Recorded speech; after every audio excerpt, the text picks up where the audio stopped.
చీకటి రోజు పార్లమెంట్లో ఎలాంటి చర్చ జరగకుండా టీవీలు కట్టేసి తలుపులు వేసి ఆ రోజు ఆంధ్ర రాష్ట్రాన్ని విభజిస్తాం జరిగింది.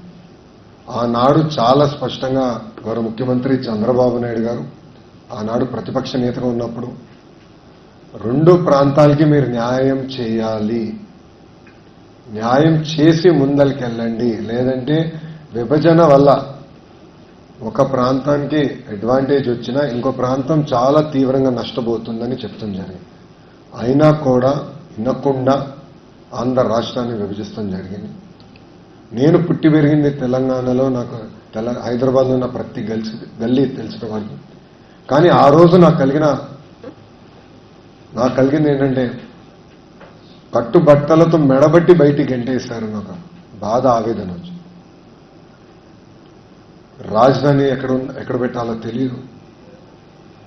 కూర్చున్నాక ఒక సెక్రటేరియట్లో మన సెక్రటరీలు కూర్చున్నాక ప్లేస్ లేదు, అసెంబ్లీ సమావేశాలు వేసుకోవడానికి ప్లేస్ లేదు, హైకోర్టు లేదు. 10 సంవత్సరాలు హైదరాబాద్ మీ రాజధాని, దాని తర్వాత మీరు దారి మీరు ఎత్తుక్కోండి అని సింపుల్గా చెప్పేశాను. విభజన ఎంత దారుణంగా జరిగిందంటే షెడ్యూల్ 9, షెడ్యూల్ 10 సంస్థలు ఇప్పటికీ అటు తెలంగాణ రాష్ట్రం కానివ్వండి, ఇటు ఆంధ్ర రాష్ట్రం తేల్చుకునే పరిస్థితి లేకుండా పోయింది.